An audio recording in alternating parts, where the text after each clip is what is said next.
À la limite, on pourrait même faire une chorale. Hein. En levant comme ça mon petit chapeau avec ma pince. Je leur briserai le crâne avec mes mots et mon savoir. C'est maintenant qu'il faut se mettre à courir? Va falloir qu'on parle stratégie. De tracer notre route le plus rapidement possible. Vieux colosse pu savoir, mais là-bas. Faites attention à ce que vous dites. Monsieur C est très premier degré sur le langage.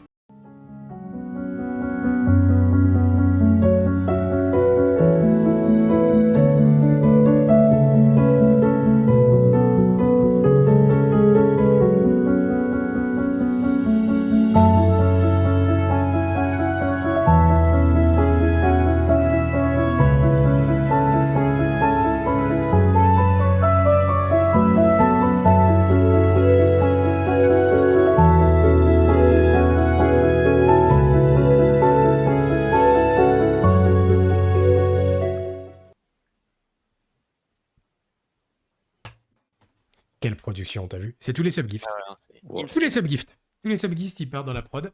Ami Gobelin, nous t'écoutons. Très bien. Et ben, pour commencer par parler de l'univers, il faut vous parler de la licence sur laquelle c'est basé. Donc, spoiler alert, c'est Fallout. Hein. Donc, c'est basé sur la licence du jeu vidéo du même nom qui a été initiée en 1997. Alors, j'espère pas dire de bêtises parce que nous avons un professionnel du jeu vidéo parmi nous. Donc, si jamais je dis nimp, coupez-moi. Donc, à la base, c'était développé par un studio qui s'appelait Black Isle Studio. Ça a été repris par Bethesda. Et pour la petite histoire, ça devait être la suite d'une autre licence de jeux vidéo qui s'appelle Wasteland. Sauf qu'il y a eu un bisbille de droits de production entre une petite maison pas très connue qui s'appelle Electronic Arts et le studio qui à l'époque faisait Wasteland. Et donc, quand ils ont décidé d'éditer leur propre jeu, ils ont fait Fallout, notamment pour du coup, s'émanciper de leur ancien univers et pouvoir récupérer un peu leur liberté. C'est un peu le Nosferatu de Dracula finalement. Ouais, il y a de ça. Ou le Horror Arkham de Cthulhu. Non, je sais pas du tout, peut-être pas. Je sais. Pardon. Le Warhammer Warcraft, on en a plein. Voilà. Ouais. Pardonnez-moi. Sauf que là, pour le coup, c'était vraiment le créateur de Wasteland qui a voulu continuer son jeu. L'éditeur a fait bah non, parce qu'en fait, tu nous appartiens. Et du coup, il a dit, bah, vous savez quoi, je vais en refaire un, ça ira plus vite. Classique dans le jeu vidéo, malheureusement. Donc il y a eu toute une tripotée de jeux dont on peut retenir les 4 principaux qui sont Fallout 1, 2, 3, 4. Ils ne sont pas trop cassés le bonnet pour ça. Avec l'extension New Vegas que certains peuvent presque considérer comme un jeu à part. Alors moi j'y ai pas joué, je ne veux pas dire de bêtises, mais je crois mais c'est un jeu à part, c'est un standalone. Ouais. C'est c'est une extension standalone, mais à la base c'est le moteur de Fallout 3, non? Oui, ils ont gardé le même moteur, oui. Tout à fait. Développé juste par pas les notre mêmes studio, équipes qui avaient travaillé dessus, ouais. Donc c'est vraiment New Vegas. Pour le coup, j'avais écouté un très bon podcast d'ailleurs qui s'appelle La fin du game, que je vous recommande, mais qui expliquait que New Vegas c'était vraiment le jeu qui avait fait changer de dimension, même si le 2 a été un énorme succès par rapport au 1, etc. Le New Vegas, c'est le moment où c'est devenu presque un peu mainstream. Et donc ensuite il y a eu Fallout 4, donc qui est personnellement le jeu auquel j'ai pu jouer. Et après, il y a tout un tas de jeux qu'on peut dire satellites, genre Fallout Tactics et Brotherhood of Steel, qui sont des jeux de tactique en tour par tour. L'excellent Fallout Shelter, qui est un jeu de gestion d'abri, plutôt en mode presque jeu de gestion, quoi. Tout à fait. Fallout 16, qui est plutôt un TPS massivement multijoueur, on peut dire ça. Ou un MMO. 76, ouais. C'est un MMO, ouais. Voilà. Et bah du coup, on dépasse un peu le cadre du jeu de rôle, mais si on peut faire un petit interlude pour savoir comment vous connaissez la licence Fallout et quel est votre jeu de cœur là-dedans. Vas-y, Mary. Ok, je commence. Eh bien, j'ai découvert, je crois que c'était en 2015. Ils en avaient parlé à l'E3 2015, donc c'est très vieux par rapport à, comme le disait Gobelin, le tout début de la licence qui est quand même dans les années 90. Donc j'ai découvert ça très tard. Mais à l'E3 2015, c'est là qu'ils avaient fait la première présentation. Était-ce en 2015 ou en 2016, je ne sais plus exactement. La première présentation de Fallout 4, justement. Et je m'étais dit, waouh, quel univers, ça a l'air dingue. Et j'ai joué à Fallout 4 que j'ai beaucoup aimé. Bien que ce ne soit clairement pas le préféré des fans hardcore de la série. En tout cas, je l'ai beaucoup apprécié. Ça m'a fait découvrir les autres. D'abord le 3, puis New Vegas. J'ai essayé le 1 et le 2, mais voilà, comme tu le disais, en fait, c'était enfin, je sais même plus si tu l'as dit ou pas, mais en gros, c'était assez différent. C'était vraiment très CRPG, voilà, avec cette vue-là en 3D isométrique. Le gameplay est un peu plus daté, c'est un peu plus, voilà, c'est un peu plus vieux et donc ça a été moins facile de rentrer dans ces opus-là. Mais par contre, j'adore l'univers. Je le trouve incroyable. Ouais. Il est très caustique, il est très cool. Voilà, il y a de très bonnes idées. J'ai hâte de voir ta maîtrise dessus, Gobelin. Pas de pression, mais, mais j'ai hâte. Amaras? Bah écoutez, on peut estimer que j'ai joué à tous les Fallout, sauf enfin si, le 4, j'ai dû y jouer 3 heures, mais mes préférés étant justement les 2 premiers. On en parlait tout à l'heure avant de lancer le stream. J'ai une petite relation avec les 2 premiers, dans le sens où je les ai découverts quand ils sont sortis, et pour moi, c'était pas mes premiers CRPG, mais pas loin. Donc j'avais adoré l'expérience. C'est un univers que j'aime beaucoup, que je trouve à la fois très brutal et très drôle. Donc bah voilà. Redhunt? Ouais, alors moi j'ai commencé par Fallout 3. Je suis tombé vraiment par hasard quand j'étais au lycée dessus. Je connaissais pas du tout avant la licence Fallout. Bon, ça a été un gros coup de cœur, hein, évidemment. J'ai fait tous les DLC, etc. The Pit, coup de cœur aussi. Suite à Fallout 3, j'ai fait Fallout 1 et 2. J'ai eu un peu de mal à rentrer dedans au début, et après j'ai adoré, surtout le 2. Merci Franck Origa, donc pour tous ces cauchemars qu'il m'a fait. Donc, alors Fallout 2, j'ai beaucoup aimé. Et ensuite, bah, j'ai enchaîné avec Fallout New Vegas, qui est pour moi mon jeu coup de cœur de tous les Fallout confondus. C'est vraiment le mix entre ce que faisait Bethesda, mais enfin, dans l'ambiance Bethesda, parce que c'est pas vraiment Bethesda qui l'ont fait, et les anciens. Je trouve que c'est vraiment un bon mix. Et ensuite, Fallout 4, j'aime beaucoup, mais c'est pas mon préféré pour le coup. Il y a je trouve, au niveau roleplay, c'est pas, les choix sont assez comment dire, droite ou gauche. Il n'y a pas beaucoup de rejouabilité, je trouve. Et j'ai même testé aussi Fallout 76. Au final, il n'y a que Tactics que je n'ai pas fait. Et pour une petite info aussi, quand j'avais découvert Fallout 3 à l'époque, j'avais lancé un petit forum actif où on faisait du RP Fallout dessus. Et on avait fait une petite radio. On avait fait une petite radio. J'avais mon pote qui faisait le mec qui animait à la radio et tout, en fonction des avancements de l'enclave ou de la confrérie de l'acier. C'était très drôle. Génial. Très, très bon souvenir. Eh ben moi, j'ai jamais joué à Fallout. Je me rappelle juste, j'avais acheté un coffret de jeu. Je sais plus si c'était Baldur's Gate 1 ou Baldur's Gate 2. Et c'était un coffret double. Et dedans, il y avait un Fallout avec. J'ai lancé le jeu, j'ai joué 30 minutes. J'ai pas compris ce monsieur bleu en salopette avec un casque là. J'ai dit ça, c'est pas pour moi, j'arrête. Je suis retourné sur Baldur's Gate. Et voilà, toute mon histoire avec Fallout. Jusqu'à Netflix, il y a un an. Et Amazon, pardon. Tu fais bien d'en parler. La série, où c'était pas forcément mon style d'univers, mais je me suis dit, je vais tester quand même, pour voir. Et j'ai trouvé la série vraiment super bien. Et du coup, j'ai accroché, bah voilà, et donc j'étais en mode, bah tiens, en vrai, il y a la saison 2 qui arrive et tout. Donc j'étais curieux de voir du coup en jeu, parce que j'ai beaucoup aimé l'ambiance de la série. Mais par contre, du coup, je n'y connais absolument rien. Voilà. Tu décrirais comment un peu le monde Gobelin, si tu dois faire une présentation de l'univers succincte? Je qualifierais ça de apocalyptique, rétro-futuristique années 50. Voilà. Je sais pas comment dire autrement. Très clair. Ouais. Parce que c'est pas du post-apo dans le sens, il vient de l'avoir l'apocalypse et on peut encore trouver des boîtes de raviolis fraîches. Clairement, les raviolis sont expirés. Il y a encore des restes de l'ancien monde et il y a moyen de scavenger, mais c'est pas forcément le truc le plus central, comme il pourrait y avoir dans un comment s'appelle, un bitume par exemple, ou un vermine. Donc on est assez loin dans l'apocalypse, puisqu'il y a déjà eu en fait une reprise de la vie suite à l'apocalypse, avec des cultures qui se sont développées, Et donc c'est suffisamment moins dans le futur pour qu'il y ait déjà eu des entités politiques qui se sont reconstituées, qui sont tombées, d'autres ont pris leur place.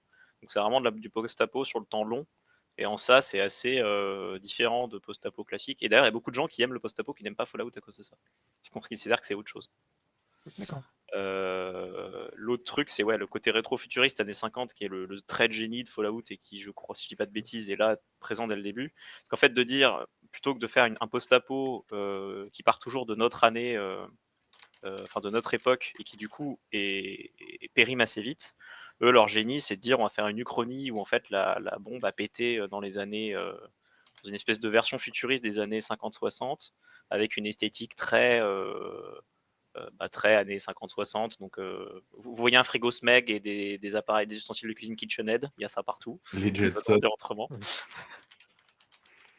Et avec tout ce côté très fun de l'Amérique des années 50-60, qui est d'ailleurs très critique de la Red Scare, de la façon dont ils sont parano des communistes, de leur intolérance, de leur puritanisme, de plein de trucs.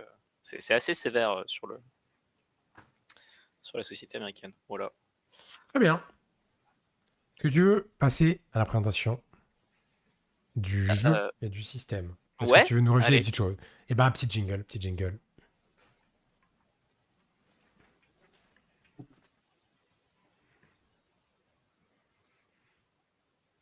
On t'écoute. Alors, déjà, je vais vous parler un peu de l'éditeur. Donc, c'est bien parce que c'est exactement la même paire d'éditeurs que pour Dune, c'est-à-dire que c'est édité par Modiphius, donc éditeur britannique basé à Londres, et traduit par Arkane. Donc, c'est même combo. En même temps, ils bossent souvent ensemble, donc c'est pas un hasard. Pour les représenter rapidement, Modiphius, c'est un studio donc londonien qui s'était monté à la base pour sortir Artung Toulouse. Ils avaient sorti pour ça un système de jeu qui s'appelle le système 2D20, qu'ils ont réadapté dans tous leurs jeux, et Fallout ne fait pas exception.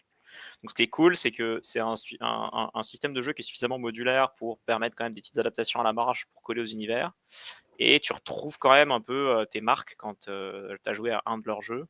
Bon, l'inconvénient, c'est que si tu es allergique au 2D20 système, tu vas être allergique à tous les jeux de Modiphius. Et ce serait, alors c'est à prendre au conditionnel parce que c'est sur la base d'une recherche internet et d'un site, voilà, le 3e plus gros éditeur en termes de chiffre d'affaires derrière Wizard. derrière Paizo et Wizard. Enfin, derrière Wizard et Paizo. Derrière D&D et Pathfinder, quoi. C'est ça, Ouais. ouais, voilà, exactement. En gros. Ils ont beaucoup de licences, vraiment. Ils ont Star Trek, ils ont Mutant Chronicles, Dune, Discworld, Mass Effect. Mass Effect, dis donc, je savais pas qu'il existait un jeu de rôle officiel Mass Effect. Alors, ils ont fait un jeu de plateau. C'est un jeu de plateau. Ouais. Des jeux de plateau aussi, ouais. Ils font aussi des jeux de plateau, ils font aussi des jeux de figurines. Figurines. D'ailleurs, ils Bethesda, ont aussi exploité la Skyrim licence aussi. Fallout. Ouais. Ah, pardon. Il y a Skyrim aussi, ouais. Ah oui, voilà. Oui.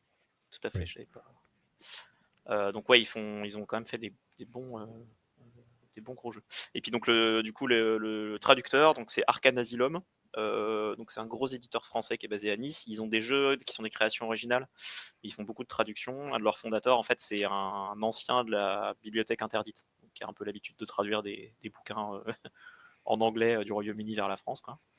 Pour ceux qui suivent, Olivier de Ultima Verba fait beaucoup de relectures, pour eux notamment. D'accord. Mm. Et donc, a priori, ah oui, ils sont connus parce qu'ils ont battu aussi le record d'un Kickstarter de JDR en France avec la traduction d'Avatar Legends, qui a levé 430 000 euros. Ah oui. Ok. Ils ont quelques jeux français aussi, comme Maléfice ou l'Empire des Cerisiers, qui ne sont pas des traductions. Olivier Sanfilippo, qui est un des plus meilleurs illustrateurs de JDR, acheter l'Empire des Cerisiers, c'est trop beau. Ouais. Bah, j'avoue qu'en revenant d'un voyage au Japon, ça m'a un peu chauffé. Ah, Ouais. Donc, potentiellement. C'est lui qui a illustré la carte. Désolé, hein, mais c'est lui qui a illustré la carte de Pénombre, qui est en crowdfunding en ce moment. C'est une dinguerie. Il est trop fort. Et du coup, c'est probablement depuis la fin de Sans Détour et maintenant que Black Book commence à avoir des petits problèmes, puisque vous savez qu'ils se sont placés eux-mêmes en redressement judiciaire. C'est probablement le plus gros éditeur français de jeux de rôle, si je dis pas de bêtises. Je pense que c'est le cas, ou si c'est pas le cas, il n'y a pas grand monde devant, je pense. Ouais, bah il y a peut-être Black Book, mais savoir peut-être ça, combien de temps ça va durer, ça c'est une autre question. Voilà. Et du coup, le système. Donc, on est sur le système 2D20. Le bouquin ressemble à ça. Voilà, c'est juste pour vous pour le montrer. Et donc pour vous expliquer un peu comment ça va fonctionner, le système de D20 porte bien son nom, puisque à chaque fois nous allons jeter donc 2 D20 qui vont déterminer en fait le nombre de succès que vous faites. On est sur un système caractéristique plus compétences. On va additionner en fait une carac et une comp avec des associations par défaut, mais aussi la possibilité de faire des associations différentes, un peu à la façon d'un pavillon noir par exemple. Chaque dé qui fait inférieur ou égal à la somme de votre caractéristique et de votre compétence est un succès. Si vous faites un 1, c'est un succès qui compte pour 2 réussites. C'est critique. Et après, vous allez avoir certaines, sur vos fiches de perso, vous verrez que certaines de vos compétences sont cochées comme étant des atouts perso. Ça veut dire en fait que ça augmente la marge de réussite critique, si tu veux. Donc, c'est-à-dire que chaque dé qui fait non pas que 1, mais par exemple, si tu as 3 dans la comp, 1, 2, 3, et bah, ça comptera comme 2 réussites. Ok. Ok. Voilà. L'élément un peu essentiel de Fallout, c'est la gestion de ce qu'on appelle les points d'action. Donc j'ai fait mes petits propres points d'action avec un... Attends, je sais pas si vous voyez, je vois pas ce qu'il y a sur la caméra. Mais quelle classe! Avec un tuto, je vous enverrai le lien si vous voulez. En fait, tu prends des capsules de bière, tu les sprays et après tu les décores. Ah, trop cool. Alors il y en a aussi dans le kit de base, mais du coup je vous expliquerai que j'utilise pas exactement le kit payant. J'ai une version du kit en anglais qui était gratuit en anglais, même si la trad en français est payant. D'ailleurs, question, parce que tu as montré un livre, mais en fait, c'est le guide officiel qui ne fait pas partie du kit ou c'est le livre Tout à fait. qui est dans le kit? D'accord. C'est ok. le livre officiel qui ne fait pas partie du kit. En fait, D'accord, je ok. peux vous dire, le kit existe en VF, mais il est en rupture de stock et on l'a pas reçu. Donc, en fait, j'ai trouvé une alternative qui est que le Quick Start en anglais est gratuit et que les personnages en français sont téléchargeables comme aide de jeu sur le site de l'éditeur français. D'accord, ok. D'où la petite astuce de si dans votre groupe de joueurs ou de joueuses, il y en a une ou un qui parle anglais, vous pouvez en fait vous faire un kit d'initiation du pauvre en téléchargeant les fiches de perso en français et en lisant le scénar en anglais. Et je rajoute juste qu'ils avaient sorti justement en anglais le kit du Jardin d'Éden. En gros, il y a tout dedans avec les capsules ainsi que les livres en collector et tout. C'est ce qu'ils ont Waouh, sorti chez Trop bien. Modifus et incroyable. c'était plutôt cool. Voilà, ça fait Alors, comme une sorte de petit ordi dedans. je me C'était- permets, je viens d'aller vérifier. Je vous mets le lien dans le chat et dans la vidéo. Il est à nouveau en précommande chez Philibert, le kit. Ça veut dire qu'ils ont réédité, Ah ce oui. qui n'était pas Ok. le cas. Donc, pour fin décembre. Donc, il est accessible. N'hésitez pas à utiliser vos coupons de promotion que vous avez sur Tipeee, bien évidemment. Il est fort, il est très fort. Donc pour revenir aux règles, quand je vais vous demander de faire un test, vous jetterez donc 2 D20 et après vous pouvez venir dépenser ces points d'action, ces capsules. Je vous expliquerai comment on les gagne dans un instant, pour rajouter des dés en plus jusqu'à un maximum de 5 D20. Ok. L'intérêt, c'est que ça augmente vos probabilités de réussite et chaque test a une difficulté qui en fait est un nombre de succès à atteindre. Donc typiquement, un test ordinaire, ça va être un test de 1, difficile 2, etc. Ça monte jusqu'à 5 succès en termes de difficulté. Voilà.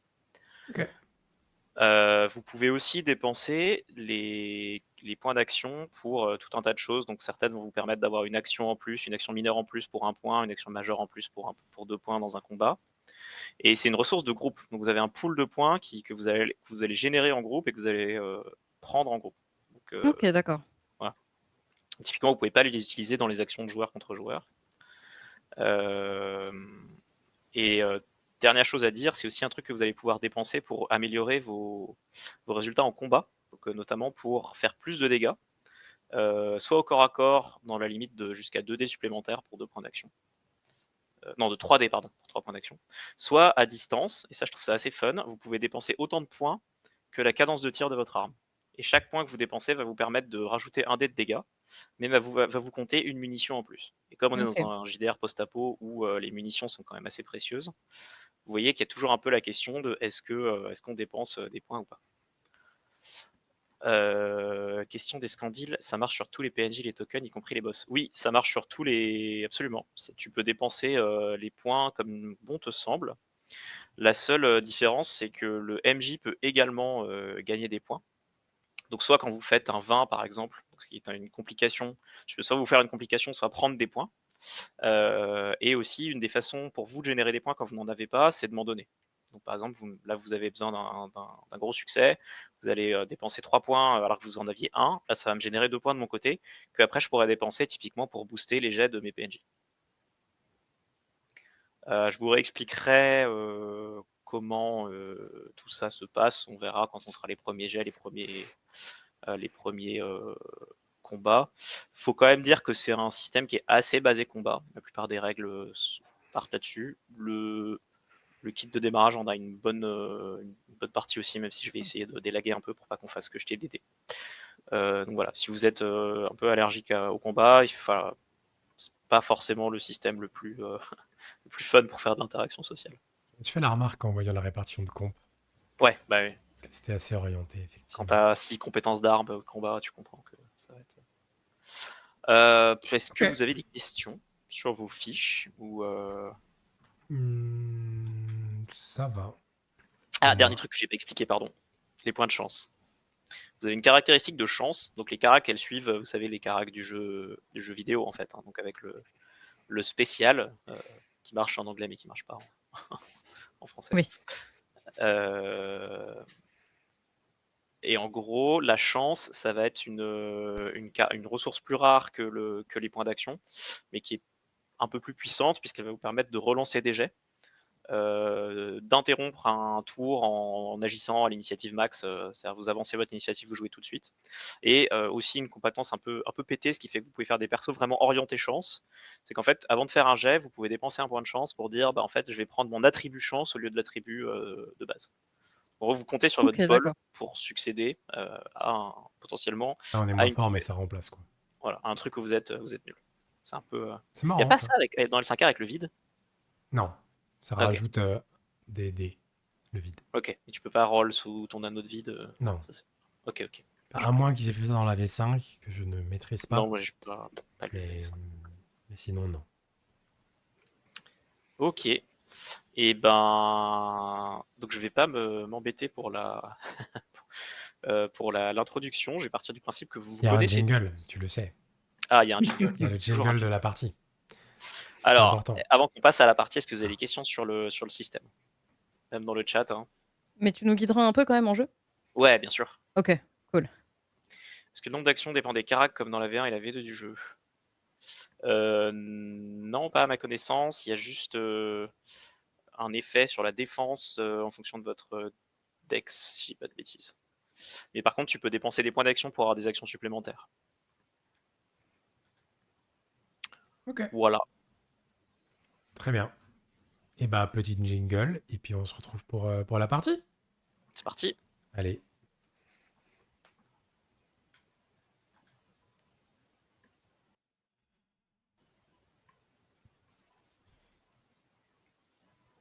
On t'écoute. Très bien. Notre histoire commence sur une route poussiéreuse des terres désolées, donc de la Wasteland, comme il y en a tant. Je précise d'ailleurs que le scénario ne prescrit pas d'endroit, donc c'est ça qui est marrant, c'est que vous pouvez un peu prendre les villes et les lieux qu'ils vous proposent et les coller où est votre aventure, parce que certaines campagnes de Fallout se passent sur la côte ouest, d'autres sur la côte est, avec des ambiances assez différentes. Donc on va volontairement rester assez vague sur l'endroit où on est situé, ça c'est juste que vous êtes dans un paysage désertique, puisque la Grande Guerre qui a eu lieu il y a maintenant presque plusieurs siècles, enfin en tout cas plusieurs décennies, a transformé l'essentiel, a beaucoup modifié les écosystèmes et la météo. Donc vous êtes sous une chaleur accablante, vous marchez dans le peu d'ombre que vous fournit un canyon. De part et d'autre de vous, des éperons rocheux du coup se dressent, et vous êtes sur une piste de terre battue sous lesquelles se devinent parfois quelques miettes d'asphalte survivant d'une époque lointaine et révolue. Régulièrement, le paysage est un peu égayé par une petite carcasse de voiture ou un pylône rouillé, enfin un reste de l'ancien monde. Et vous êtes toutes et tous des scavengers, des récupérateurs avisés, puisque c'est nécessaire pour survivre dans ce monde. En tout cas, vous ne voyez rien qui attire votre regard. Je vous laisserai la main dans un instant pour vous présenter et introduire vos personnages. Je pars du principe que vous vous connaissez déjà. Donc vous êtes un groupe de survivants. Vous, comme beaucoup de gens, vous essayez juste de survivre et de mettre quelques capsules, la monnaie de cet univers futuriste de côté, pour pouvoir vous payer vos armes et peut-être de l'eau non irradiée de temps en temps, ça peut être pas mal. Et la raison pour laquelle vous voyagez vers le nord, c'est que vous avez capté, il y a peu de temps, un signal radio qui vient d'une station dont l'auteur se présente comme enfin pas l'auteur, mais en tout cas le point d'origine se présente comme le poste d'écoute Echo. Celles et ceux d'entre vous qui êtes familiers avec une des organisations de l'univers qu'on appelle la Confrérie de l'Acier, vous savez que ce genre de dénomination militaire type poste d'écoute Echo, c'est probablement le signe que derrière ce signal radio se cache la Confrérie de l'Acier. Sauf que là, ça fait plusieurs jours que vous errez dans la Wasteland et que vous n'avez un peu rien trouvé. Visiblement, ce point d'écoute Echo a l'air de donner des nouvelles et un peu aider en prévenant des différents dangers qui peuvent survenir. Donc ça vous laisse supposer qu'il y a plusieurs communautés de survivants autour qui l'écoutent, en tout cas à portée de radio. Donc assez naturellement, vous vous dirigez vers l'origine de cette source radio pour peut-être essayer de revoir des humains. Parce que là où il y a des humains, il y a des opportunités. Humains ou pas d'ailleurs. Je vous laisse vous présenter. Et pour le coup, ce serait pas mal pour aller, on va dire, crescendo dans le what the fuck, de commencer par nos personnages humains, à savoir Hazel Johnson et Tommy Doyle. Vas-y, Tommy. Tommy vient d'une ville assez lointaine, mais qui avait fait pas mal parler d'elle. Il y a quelque chose d'intéressant avec lui, c'est que il a toujours un petit sourire sur le coin du visage, chose qui n'est pas forcément très commune dans les terres désolées, dans le sens où en général ça se prête rarement à, à des sourires, ce qui s'y passe.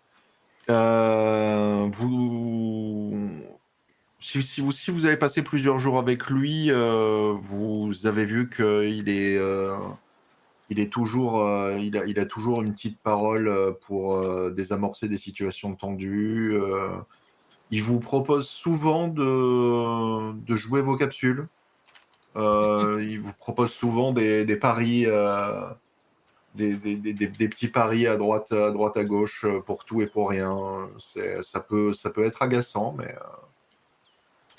mais en tout cas, il est venu de bon cœur avec la perspective, justement, comme ça a été dit, de se faire un petit pactole en arrivant sur place, si on est les premiers.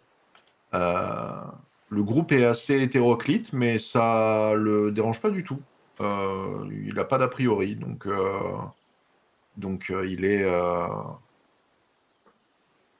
il serait même en tête de cortège, là, pour être honnête. Très bien.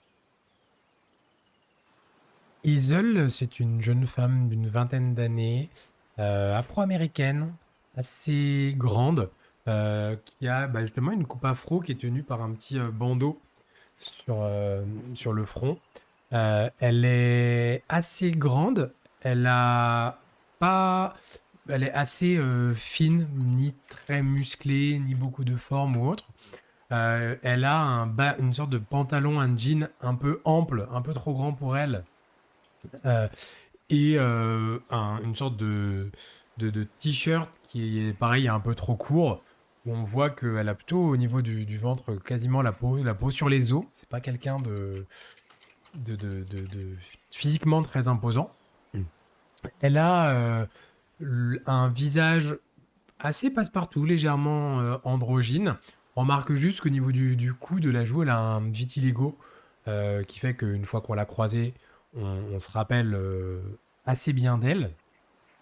Et elle a un espèce de petit sac à dos sur le dos où elle a un petit peu de matos, qu'elle tient toujours les deux mains quand elle, limite un peu comme une collégienne quand elle déambule. Euh, et elle est souvent, je pense, derrière Tommy à suivre, à observer un petit peu. Elle a des assez grandes jambes, donc elle avance assez vite, mais assez discrète, bien que plutôt euh, sympathique. C'est à moi. Un de vous deux, je pense. Tu veux qui après, Gobelin? Je pense que je commencerai bien par le vieux colosse. Gardez le robot pour la fin. Ok. Alors pour le coup, je suis vieux colosse, donc je suis un super mutant très vieux. Super mutant, c'est-à-dire que Qu'est-ce que c'est qu'un super mutant? oui, c'est ce que je vais faire. Un super mutant, justement, c'est on pourrait comparer à si vous voyez un petit peu à quoi ressemble Hulk, ça peut ressembler visuellement à Hulk. Je fais à peu près 3 mètres de haut, donc Ah c'est oui. plutôt un gros colosse.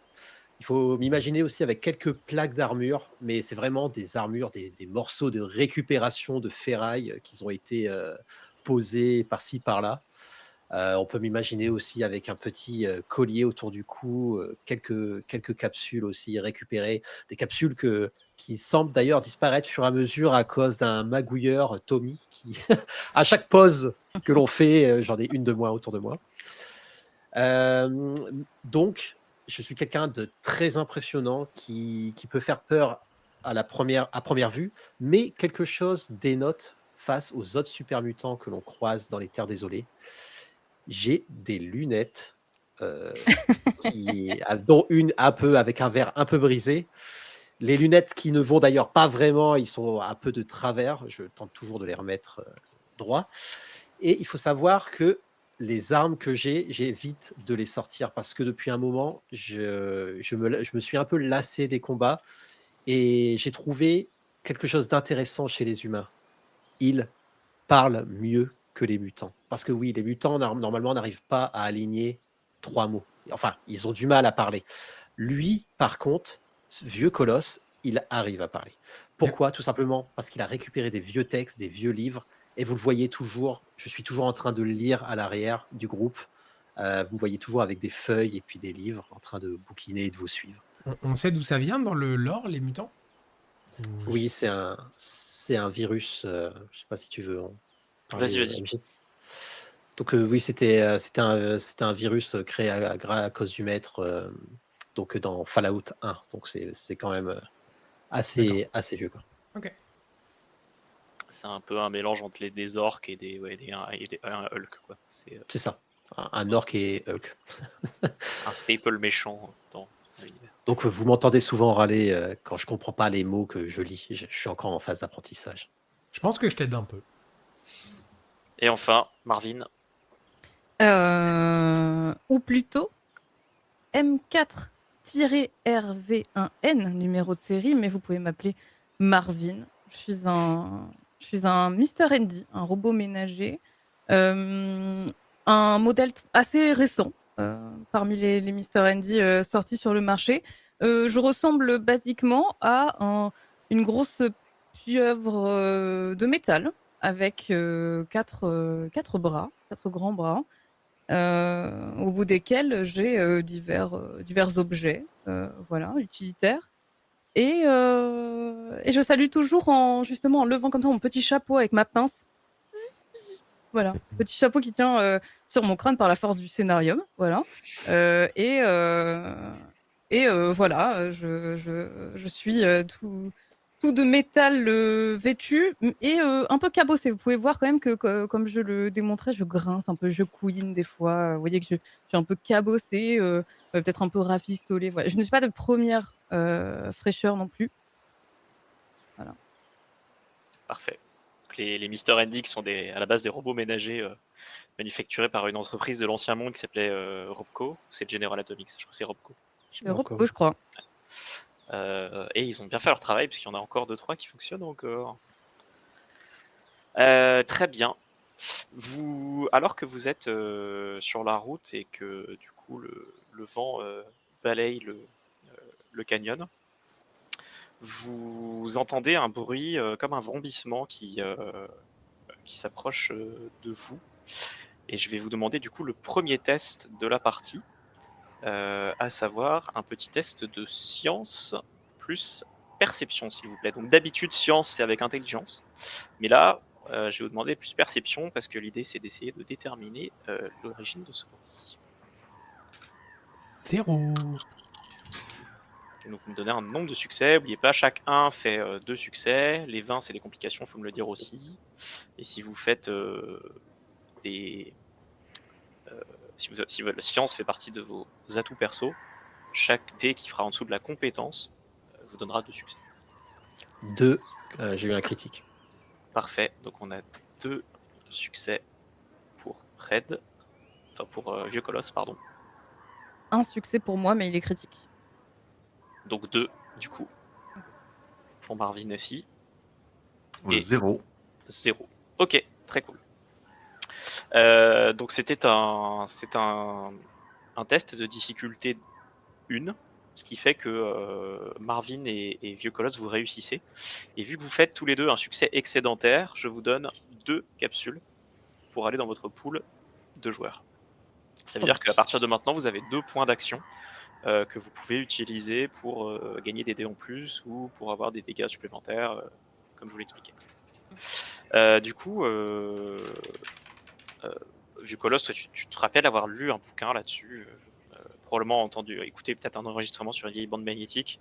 Et toi, Marvin, évidemment, ça active quelque chose dans tes banques de données. En plus, si je dis pas de bêtises, en tant que Mr. Andy, tu dois avoir un bonus sur la perception, je pense. En tout cas, le joueur qui était à ma table avait ça. Donc peut-être pas. Bon, c'est pas grave. En tout cas, à peu près au même moment, vous identifiez le bruit comme étant le bruit caractéristique de ce qu'on appelle un vertibird. Donc une sorte d'ornithoptère qui était utilisé par différentes armées avant la chute et qui est encore utilisé aujourd'hui, notamment assez fortement par la confrérie de l'acier. C'est une sorte de mi-ornithoptère, mi-jet, voilà. Avec capacité d'emport.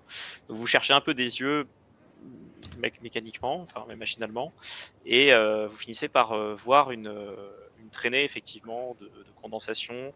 Vous voyez qu'il a l'air de voler en fait en parallèle du canyon, assez loin de vous.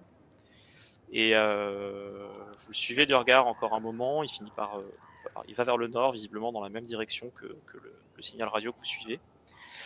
Et tout à coup, vous voyez une espèce de... Enfin, vous entendez une détonation. Est-ce que certains ou certaines d'entre vous ont un Pip-Boy ou une radio? Alors, Marvin, je pense qu'on peut Moi, non. considérer que tu as un J'étais en train de regarder, ouais. capté, pas- je pense. Ok.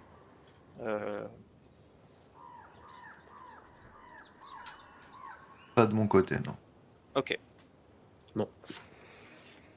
Et ben pour les besoins du scénario, nous allons dire que seul du coup Marvin est équipé de quoi capter des ondes radio, et c'est probablement son autoradio intégré que vous avez utilisé pour suivre le signal. T'entends un énorme crépitement qui sature en fait ton speaker, et à peu près au même moment vous voyez le vertibird tomber comme une pierre. Son moteur semble s'être coupé, ses ailes cessent de battre avant qu'il disparaisse de votre champ de vision à l'horizon. Qu'est-ce que vous faites? Vieux Colosse a vu Vertibird tomber. Ça va être parfait. De quel côté? Nord. Là-bas. C'est au sud. Là-bas. Tiens. Vieux Colosse pu savoir, mais là-bas. Oui, Au l'est. moment où il dit l'est. là-bas, moi je suis déjà parti Très bien. dans cette direction-là. Attends-moi, Tommy. Me laisse. Attends-moi. Non, mais si on perd du temps, on sera pas les premiers sur place. Oui, je te suis. Rectification. Quoi qu'il arrive, les probabilités que nous soyons pas les seuls sur place sont très élevées. Ah, c'est pour ça qu'on a WC avec nous. Il parle de toi. Oh, oui, oui, je suis avec vous. Je leur briserai le crâne avec mes mots et mon savoir. Euh, Ok. Marvin, ta radio se met à crépiter. Vous l'entendez, hein, bien sûr. Euh, T'entends une espèce de voix un peu déformée par le statique qui dit Ici le scribe Galen Portneau. À toutes les unités de la confrérie de l'acier qui seraient dans le secteur, j'ai un vertibird qui est tombé.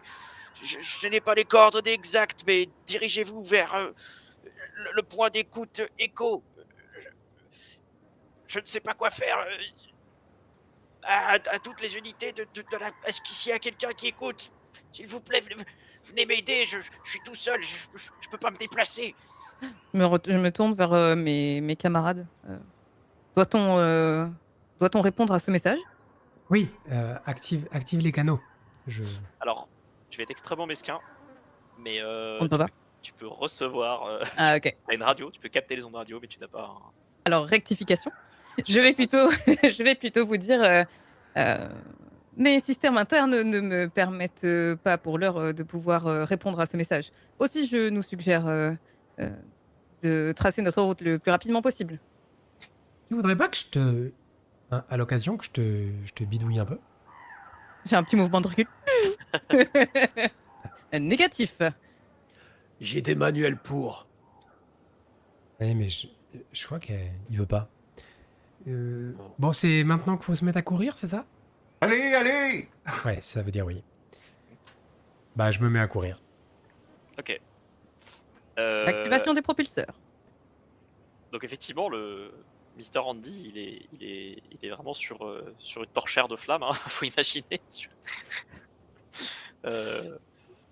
Donc vous mettez à courir assez rapidement.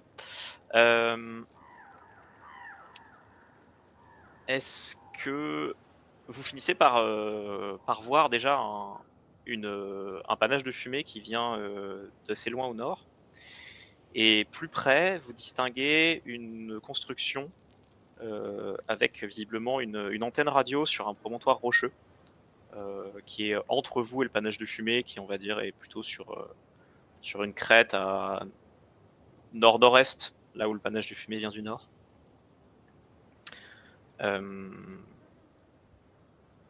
Et alors du coup, c'est un peu la croisée des chemins. Je sais pas ce que vous voulez faire.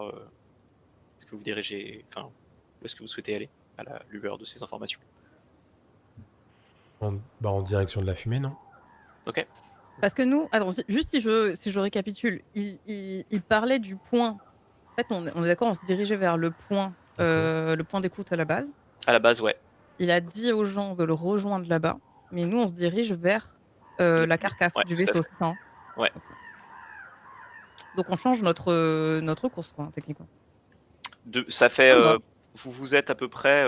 Vous avez couru pendant bien 1 heure. Hein. C'est pas à côté à côté. D'accord, ok.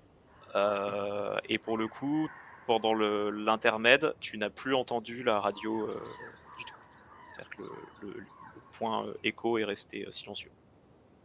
Est-ce que grâce à ma vue, je décèle quelconque présence sur les lieux à travers la fumée?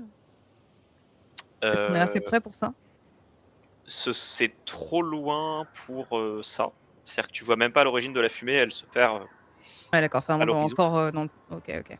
Ouais. En revanche, je t'autorise un petit jet de perception, de survie sous perception, s'il te plaît. Est-ce que je peux. Attends, est-ce que je peux te changer ma demande? Ouais. Est-ce que je pourrais essayer de calculer une estimation de la distance qui nous sépare du vaisseau? Ah, c'est très intéressant. Oui, tu peux essayer. Ce sera un jet de science ou intelligence, s'il te plaît. Calcul en cours. Ou de survie ou intelligence, plutôt. Survie. D'intelligence 6, ok. Ça me fait 8 ou moins. Eh bien, j'ai 8 et 3. Wow.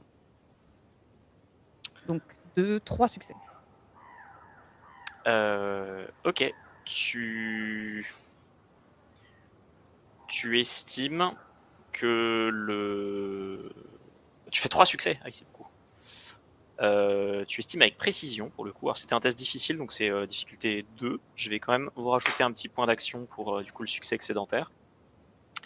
Et tu localises à peu près d'après le vecteur de descente du Vertibird, la quantité de fumée, le temps qu'a mis la détonation à te parvenir au moment où tu avais la lumière et entre le moment où... Enfin bref, tu rentres plein de facteurs dans ton moteur de calcul.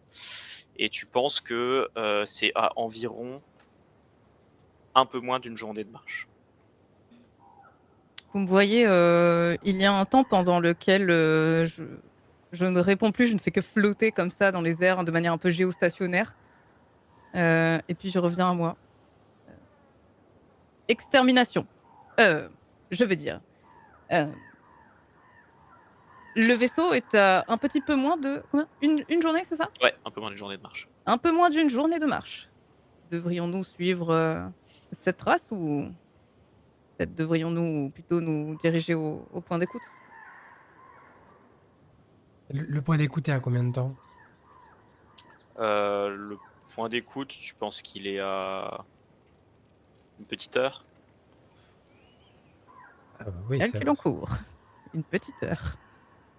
c'est vrai que ça vaut peut-être le coup de passer là-bas déjà. T'en penses quoi, Tommy?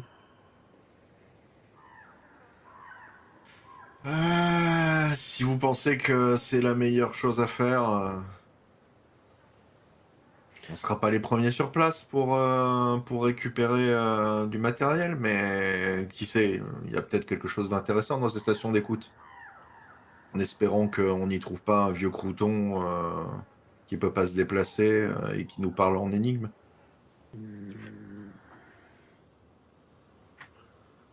Vieux Colosse pense que c'est dangereux.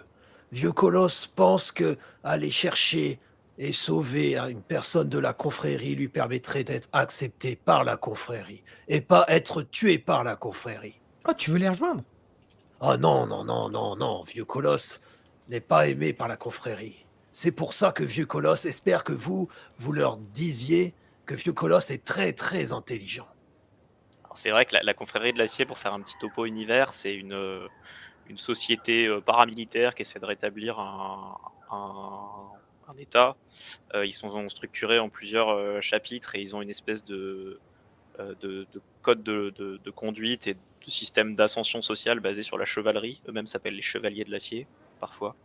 Le cœur de leur mission, c'est la récupération de technologies de l'ancien monde, mais ils sont très peu tolérants vis-à-vis de tout ce qui n'est pas humanoïde. Donc notamment les ghouls et les mutants font partie des catégories de population qui sont extrêmement discriminées dans les communautés gérées par la confrérie de l'acier. Vraiment une organisation militaire. Ouais. Donc tu penses qu'il faut y aller direct? Si nous aidons personne en danger de leur confrérie, nous pourrons revenir avec et passer pour des héros. Eh ben, faut aller à la station d'écoute, non? Dans ce cas. Non, au lieu de l'accident. Du Vertibird. D'accord. Qu'en pensez-vous? Moi, je suis Moi, Tommy. moi, je suis du même avis que Vieux Colosse, de base. Mais si... vous savez, c'est une démocratie. Hein, si vous estimez que il vaut mieux se diriger vers la station d'écoute. Mais si d'autres personnes ont entendu l'appel, de toute façon, la zone risque de grouiller de membres de la confrérie de l'acier et autres pillards assez rapidement. Donc, il va falloir qu'on se décide. Tu veux pas faire comme la dernière fois, là, à pile ou face avec Ça avait plutôt bien marché. Bah, volontiers. Je me mets à fouiller dans ma. Ouais. Tu veux la pièce qui fait pile ou la pièce qui fait face? Je veux, je veux la pièce qui fait face, mais de toute façon, vu que je leur dis pas si c'est pile ou face, je lance la pièce et je fais. Ah, on va suivre le plan de Vieux Colosse. Voilà. Et ben. C'est reparti. C'est reparti. Je suis Euh, content d'être intelligent. Le plan de Vieux Colosse, c'était d'aller sur le site du crash, c'est ça? C'est ça. Ouais. Ouais, ok. Donc vous laissez la silhouette de la tour, de la tête de transmission derrière vous, et vous continuez sur la route. Au bout de à peu près 1 heure. Alors, est-ce que vous continuez à courir ou vous Si marchez? c'est une journée, Mm. on va y aller. Il y aura des jets. Ouais, non, mais on va marcher vite, mais on va pas Je cours pas une journée. Hein. Ouais, ça marche. Vous distinguez une silhouette devant vous. D'abord déformée, donc pour le coup là le soleil est au zénith. La silhouette vous paraît un peu déformée par les volutes de chaleur qui sortent du sol. Pour le coup, le soleil est vraiment écrasant et d'autant plus que les bordures du canyon dans lequel vous étiez ont commencé à s'effacer et vous êtes à nouveau plutôt sur une plaine. Et vous voyez également que la silhouette semble briller. Au bout d'un moment, vous êtes surpris par la réalisation qu'il s'agit probablement d'une personne en power armor, donc en armure énergétique, qui marche devant vous. Et vous êtes un peu surpris de la rattraper, parce que d'habitude, une personne en armure énergétique marche quand même d'un bon pas. Mais vous voyez qu'elle a l'air d'être complètement surencombrée avec tout un bordel de matériel, des sacs chargés sur son dos, et malgré les vérins de l'armure énergétique qui l'aident à avancer, la personne a l'air quasiment pliée en deux sous le poids de ce qu'elle transporte. Euh, Tu veux aller le voir, Tommy Je remets en place mon fedora sur ma tête. Et je dis, ah ben, on va y aller. Je fais 2 pas, je m'arrête. Je me retourne vers Vieux Colosse. Puis vers toi. Et je dis, va falloir qu'on parle stratégie avant. T'inquiète, je passe inaperçu. Je suis pas sûr. C'est pas tant le fait que tu passes inaperçu le problème, c'est ce que la boîte de conserve surchargée risque d'imaginer en nous voyant arriver avec toi sur les talons. J'ai toujours une Bible avec moi. Je sors une petite Bible. Je l'avais trouvée. Signe de paix. Ça va nous être utile. C'est mieux qu'un drapeau blanc, hein. Pour ton information, vieux colosse, sache que porter un chapeau améliore le capital sympathie d'environ 14,2%. Il faut que je trouve un chapeau. Je mets ma main sur ma tête pour fixer mon fedora. Ah, j'en ai qu'un, désolé. C'est vrai que ça marche avec Tommy. Hein. Il a l'air. Enlève-le pour voir. Je l'enlève. Donc je vous Non, laisse imaginer remets-le. les C'est vrai que c'est cheveux mieux. qui partent dans tous les sens. C'est vrai que c'est mieux avec. C'est vrai. Tu es plus moche sans chapeau. C'est Merci. une autre manière de le dire, moins agréable. Vraiment très laid. Vraiment moins Merci, vieux agréable. colosse. Et la stratégie, donc, tu disais Le problème, c'est que s'il nous voit arriver avec un super mutant Alors, le sur les temps talons... que vous échangez sur vos chapeaux, Ouais. vous ne le voyez plus. Ah, il avançait pas dans notre direction, Ah oui, moi je allait croyais qu'il dans avançait l'autre dans sens. notre direction. Non, Ah, il avançait dans l'autre sens. Ah d'accord, je Ah. pensais qu'il venait vers nous, donc je Non, non. m'attendais au moment où il allait nous dépasser en Il mode... est plus là par coucou. contre. Faut peut-être qu'on. Je peux courir après et l'appeler. Ouais, on va tous courir après, hein, On va tous et courir. l'appeler. On va tous courir. passez devant et Vieux Colosse et moi restons derrière. Ok. Vous vous élancez donc à la course. Au bout d'un moment, vous finissez par le voir réapparaître de derrière un rocher en fait. Ce coup-ci, il vous a entendu, ce qui n'était pas forcément le cas au début. Donc il lâche ses sacs, enfin tous les sacs de bordel qu'il porte. Vous voyez qu'il y a un sac qui tombe par terre et qui a l'air de s'ouvrir et de laisser échapper des provisions plutôt, visiblement des packs d'eau.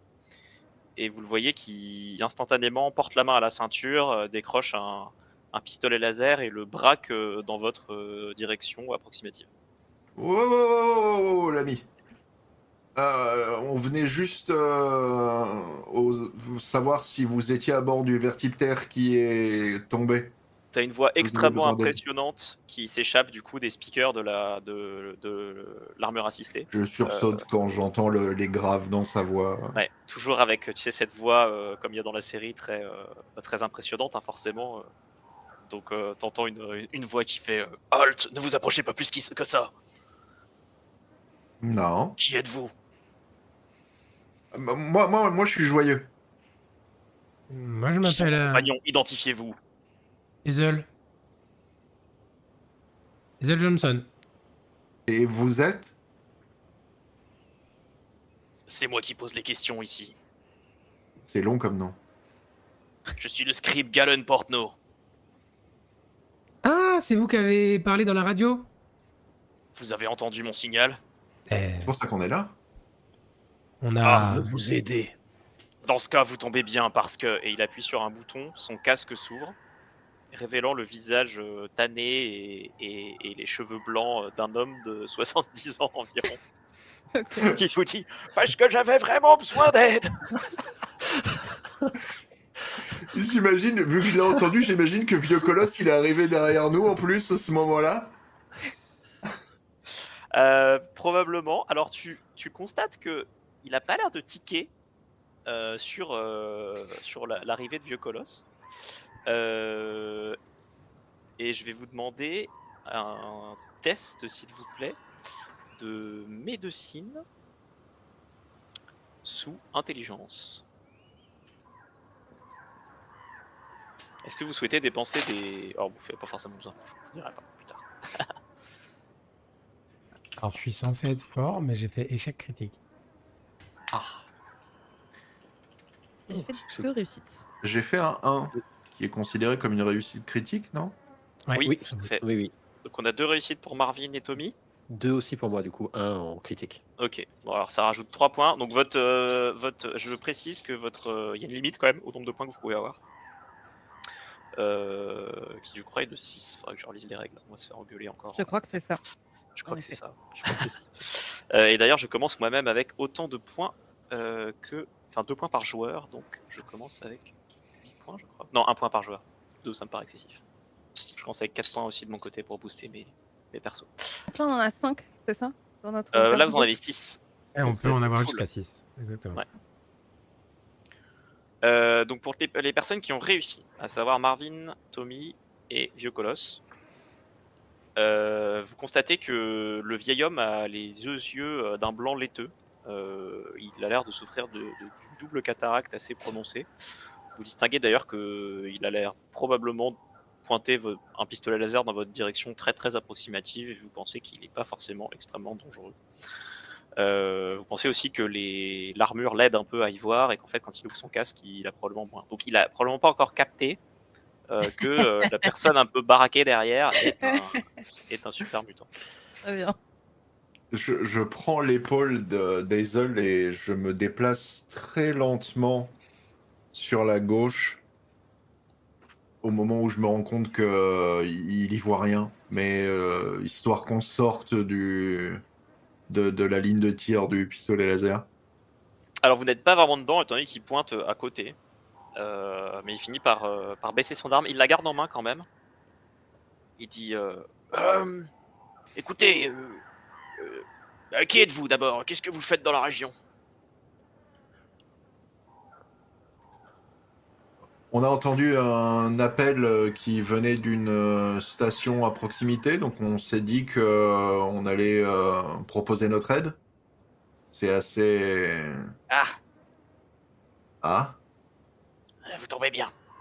Ça vous Bonjour. dirait de vous faire quelques capsules? Encore plus? Ah, excellent. Écoutez, j'étais dans mon point d'écoute écho afin d'essayer de retrouver, de reprendre contact avec Brahmin's Crossing et j'ai entendu quelque chose. À peu près au même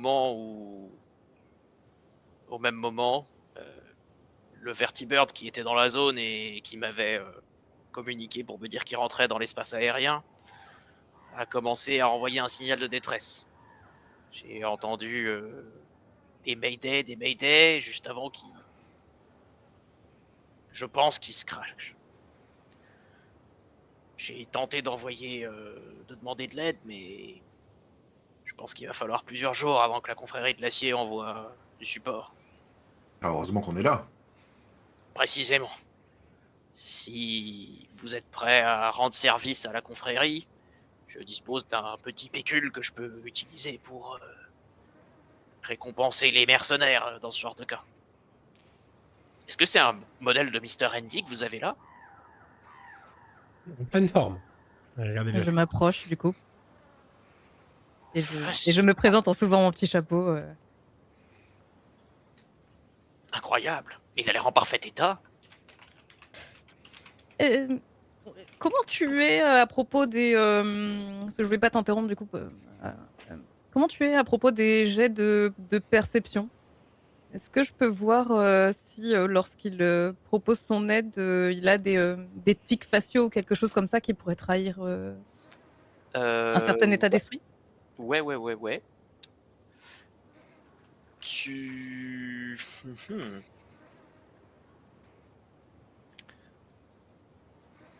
Tu penses... alors je vais même pas te demander de jet, mais tu penses qu'effectivement il a l'air de... Ouais, fais-moi un petit jet de survie plus perception. Ok. Depuis 6. J'ai fait 6 et 20. Donc un échec critique Ouais. et Je une prends les réussite. capsules Ça de s'annule? Non. Alors l'échec critique peut faire une complication ou générer des points pour le MJ. Alors que je prends souvent cette option-là. Donc je prends un petit point que j'utiliserai pour la prochaine fois. Donc tu fais une réussite assez, donc c'est assez simple. Tu distingues déjà plusieurs choses. La première chose, c'est qu'il a l'air d'avoir des tremblements assez importants sur les mains, donc tu te dis que vraiment les chances qu'il vous ait touché avec son pistolet sont quand même assez faibles. Et ensuite, tu vois que la raison pour laquelle il était surchargé, c'est qu'il a l'air d'avoir pris un énorme pack de voyage avec des changes de vêtements, de la bouffe, des premiers soins, enfin des kits de premiers soins, des trucs.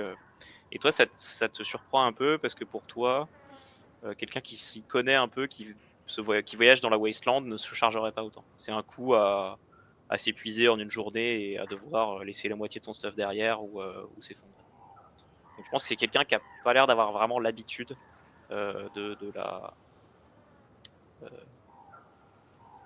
des longs trajets dans la Wasteland. Ok. Je vais juste prendre l'info et je vais lui dire laissez donc mon compagnon vous aider à porter vos affaires. Et je fais signe à vieux colosse de s'approcher. C'est son moment de briller, voilà. Ah, Monsieur C pourra vous aider, ouais. Donc j'approche, je lui dis on va vous ôter une fière chandelle du pied. Ah mon dieu, un super mutant! Oh non. Il te braque suis instantanément gentil. avec son flingue d'une petite main tremblante. Je suis gentil, vieux Arrière, colosse. espèce de monstre! Non. Tu n'auras pas mes vieux os! Non, mais c'est quelqu'un de très gentil, vous savez. Comme je dis tout le temps, ne fais pas à autrui ce que tu peux faire le jour même. Vieux colosse peut aider. Il est Je parfait. crois que c'est Il pas ça. baisse tout doucement son arme. Vous êtes sentient? Quoi? Vous pouvez parler? Vieux colosse peut parler, oui. Vieux colosse peut raconter des grandes histoires, des longues histoires d'aventure. C'est extraordinaire. Vieux colosse est Découverte extraordinaire. Il se tourne Oui, vers, vieux colosse est aussi majeur. il se tourne vers Hazel. Il dit mais où est-ce que vous l'avez trouvé Est-ce que vous avez trouvé un spécimen pareil? Je l'ai pas vraiment trouvé. Hein. On s'est enfin, ça fait quelques mois qu'on vit ensemble, mais c'est quelqu'un à la compagnie très agréable. Il m'a traité spécimen. Non, je voulais dire un individu. Oh oui, vieux colosse est un individu comme vous. Fascinant. Pour tout vous dire, il dit oui, je veux bien votre aide, mais pour tout vous dire, je n'ai pas vraiment. Enfin, à mon âge, on m'a placé dans la station d'écoute Echo parce que c'est censé être une affectation tranquille, vous savez. À mon âge, ça fait quand même quelques années que je ne suis pas parti à l'aventure. Mais vous alliez Oh. où là? J'allais sauver mes compagnons, Là où À il y a eu votre âge, le crash. tout à fait. à votre âge, vous allez bientôt mourir. Pas besoin d'aventure, vous pouvez Mais rentrer. donc, mon petit. Et là, il se reparle, il se souvenait de qui il parle. Et il dit, enfin, c'est un petit peu excessif, mais il est Scientifiquement vrai vrai. à mon âge, on est obligé de faire des pauses régulièrement pour se reposer les yeux. Les Oui. yeux. Un jour, vous pourrez plus ouvrir les yeux à votre âge. Vous devez profiter. Il Rentrez. sort un pack une espèce de truc un peu mou de son bordel. Il tire un tube en plastique et il se met à boire un peu d'eau d'une réserve d'eau purifiée. Et pourquoi vous avez pris autant d'affaires? Et parce que il faut être prêt à tout. Et vous attendiez à voyager pendant combien de temps? 1 an? Je sais pas, mais en tout cas, je ne sais pas à quelle distance le vertibird a pu tomber. Ça se trouve, il y a une semaine de voyage, qu'est-ce que j'en sais, moi. Mise à jour des données. Voilà. Le vertiptère se trouve désormais à.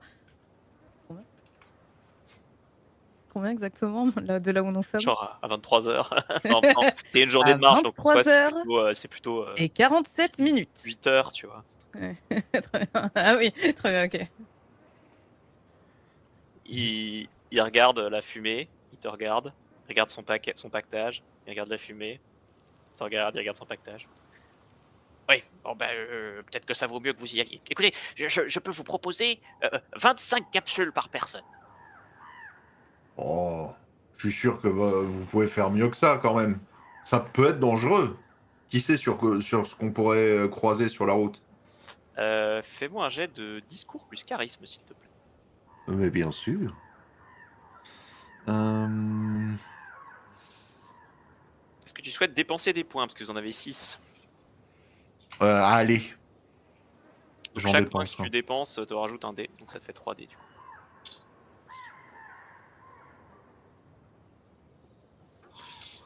Et Je crois que le premier coûte 1, le deuxième coûte 3. Je crois que c'est 1 pour le premier, 2 pour le deuxième, 3 pour le Ouais, c'est troisième. ça, exactement. Ouais. C'est parce que ça. Écoute, je tu fais vas voir. une réussite. Tu fais une réussite. Très bien, et c'est ce qu'il fallait. C'était difficulté 1. Il boude un peu et il dit bon, je suppose que, étant donné les circonstances, la confrérie ne verra pas d'objection à ce que je monte jusqu'à 35 capsules. Mais vous m'assassinez. Non, on n'oserait pas. Alors, faites attention à ce que vous dites, parce qu'il est. Monsieur C est très premier degré sur le langage. Oui. Donc, dites pas des choses comme ça, c'est un coup à. Ah, vous avez compris quoi. Tout ce qui est métaphore. Voilà, ça faut pas. Ouais, ça lui passe Non. au-dessus de la tête en général. J'aime De pas l'importance cette de bien choisir son champ lexical.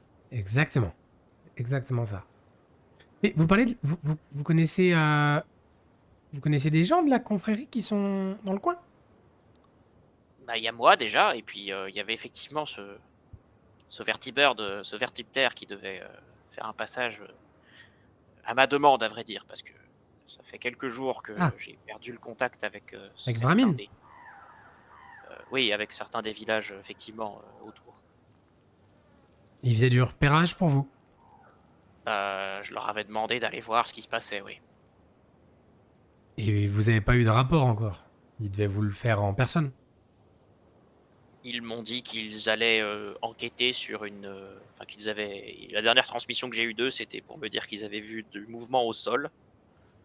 Et c'est à ce moment-là que j'ai entendu un bruit strident à la radio avant d'entendre leur mayday. Est-ce que certains d'entre vous ont la compétence science? En atout perso, tu veux dire? Pas forcément en atout perso, mais plus que 0. Ouais, J'ai moi un. j'ai 2.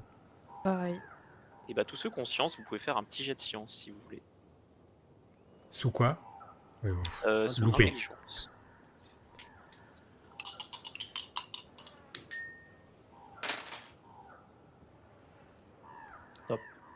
Une réussite. Pareil, si vous voulez dépenser des points, dites-moi avant. Bah non, du coup. J'oublie à chaque fois. Vous l'entretenez vous-même, votre armure? Ah, en effet, il s'agit d'une armure T60. Vous voulez pas Tout que je membre jette de un la œil? confrérie doit savoir entretenir sa propre armure. Oh, je vous vois venir, mon bonhomme. Laissez-moi vous dire que Mademoiselle. j'ai... excusez-moi. Vous êtes très loin et puis ce soleil est particulièrement... il s'empourpre un peu. Bref. Rectification. Il semblerait que ce soit plutôt dû à votre double cataracte. Mais je n'oserais pas t'en avancer. C'est assez factuel, une fois de plus. Les Mr. Andy sont connus pour leur côté très analytique. Bref, je vous vois venir. Avant que vous ayez une quelconque idée de me dépouiller, sachez que j'ai fait monter sur cette armure un mécanisme qui fait qu'elle ne répond qu'à mes signaux biométriques. Ah, mais je suis comptais seul pas à vous... pouvoir m'en servir. Je comptais pas vous en dépouiller. Je voulais regarder si tout allait bien. Oui. Bon, elle a l'air, tu la regardes, elle a l'air effectivement un peu cabossée et un peu ancienne, mais fonctionnelle. Est-ce qu'il y a eu des succès sur le jet de science ou pas? Non. Non pour moi. Très bien. Très bien, très bien. Un succès, hein, on l'a dit, prend Amélie. 25 capsules. Ok. Oui, oui, j'ai dit. Ah oui. 35. Bien sûr, ça me va beaucoup mieux d'un coup. Je me sens plus courageux. Merci. Ah, et voyez ça comme une avance sur paiement. Il vous balance un sac avec plusieurs doses d'eau pure, d'eau purifiée. Oh. L'eau purifiée dans l'état désolé, c'est une commodité assez précieuse. Même si c'est pas forcément quelque chose dont vous manquez, puisque je crois que Marvin, tu as la capacité de transformer de l'eau en eau purifiée. Ai-je ça? Ouais. Oh, tu as un module de pouvoir absolument. intégré. Absolument. Vous retournez à la tour? Oui, je vous serai plus utile là-bas. Je pourrai entrer en contact avec vous et... Est-ce à la tour que nous pourrons récupérer notre paiement? Absolument. Bien. Et une dernière chose. Oui. Vous auriez une radio? Parce qu'on peut recevoir, mais on peut pas vous répondre. Effectivement. Attendez. Il farfouille dans son pack, il sort un gros talkie qui vous tend. Il te donne un numéro de fréquence. Avec ça, vous devriez être capable de communiquer avec le point écho. Pratique. Pouvez-vous prévenir le point écho que nous arrivons, parce que Vieux Colosse pense que vous pouvez mourir d'une heure ou d'autre. Ah, malheureusement, mon Je verre crois ami, qu'il est tout seul. le point écho, c'est Oh. moi. Oh. Et ne vous en faites pas trop pour moi, je suis plus résistant que j'en ai l'air. Il crache une boule de flegme par terre. Tant que c'est pas du sang, ça va. Il n'y a plus une seconde à perdre. Il reprend tout son bordel, les vérins de son armure Queen fort, et il se met en route en direction de la tour Inverse, radio. du coup. Ok, ok. Bon courage à vous! Bah, vous aussi. Qu'il repose en paix. Nous devons avancer. Que faisons-nous maintenant? Je crois qu'on va à la carcasse. La carcasse vient de partir. Non, Non, celle l'autre qui carcasse. s'est écrasée. Ah, oui. Bah, on te suit? T'ouvres la route? Moi? Ouais. Oh, ok, vieux colosse content. Du coup, j'avance. Ok, et bah tu ouvres la route. Tu finis par, vous finissez par arriver sur les restes d'une ancienne route, une autoroute même, dont l'asphalte est quand même bien craqué, et de part et d'autre il y a des carcasses de voitures dans différents niveaux de décomposition. Mais la route a l'air de suivre en tout cas le même axe que la fumée, donc c'est quelque chose qui facilite un peu votre progression. En tout cas jusqu'à pendant les premières heures de votre périple. Bientôt, vous finissez par voir se dessiner à l'horizon une grande gorge qui vient couper la route de façon perpendiculaire.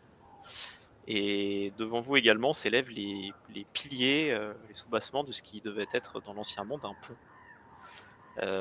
Mais bientôt, vous réalisez que ce pont semble avoir été en partie détruit, et que, en tout cas sur une section, il a été remplacé par quelques planches slash morceaux de tôle ondulée soudés ensemble, qui n'ont pas l'air d'être très engageants.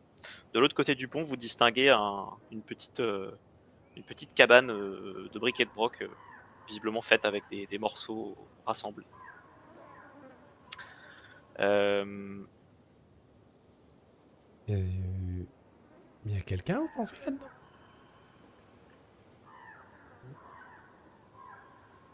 C'est à portée de voix.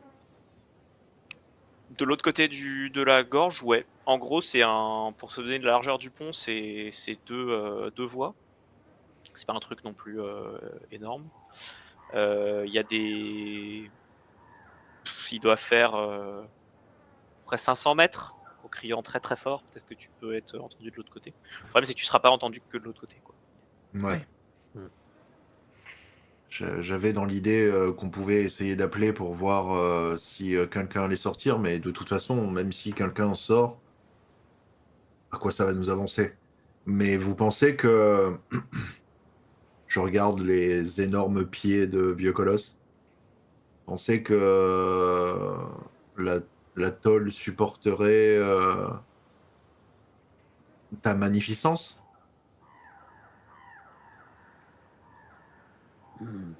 Il faut tester. Alors moi, je serais pour que tu passes devant, et si tu passes devant, ça veut dire qu'on peut tous passer. Vieux colosse pense très fort que tu te sers de lui. Mais vieux Alors, colosse oui. accepte le défi. Mais l'un n'empêche pas que je t'apprécie quand même comme être comme, Un comme individu. personne. Tommy, tu es comme un frère pour moi, même si tu es moche sans ton chapeau. Alors pour toi, je fais traverser ce pont.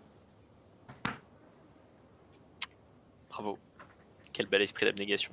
Donc, au début, tout va bien parce que tu es sur de l'asphalte.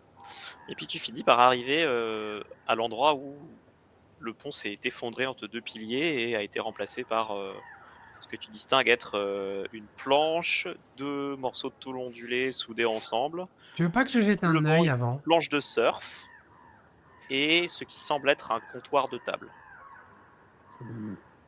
Comptoir de cuisine. Je veux bien, oui. Oui, je vais aller voir s'il n'y a pas moyen de renforcer un peu le truc, enfin, voir s'il y a moyen de bidouiller un peu avant qu'il passe quand même. Ouais. Et bah écoute, fais-moi un petit jet. Est-ce que je peux me mettre en soutien? Moi qui peut voler, qui n'ai pas besoin, ça- enfin, qui ne suis pas soumis à la gravité, C'est je pas peux mal, peut-être ouais. aller voir de l'autre côté, pas loin, s'il y a quelque chose. Yes, donc on va faire un. Dans ce cas-là, c'est ce qu'on appelle un test de groupe. Donc en fait, il faut un principal qui jette 2 dés. Et chaque personne qui l'aide, donc les conséquences du test peuvent expliquer, enfin plutôt le contexte du test détermine combien de personnes peuvent l'aider. Donc là, on va dire que tu vas être seul à pouvoir l'aider puisque tu voles. Jette un dé. Et en fait, si tu fais un succès, ça lui donne un dé supplémentaire sur son test. Ok. Un succès par Ça lui rapport donne un à succès supplémentaire. son Ça lui degré donne de un succès difficulté, du coup. supplémentaire sur son test, pardon. Comment? Pardon. Je sais pas.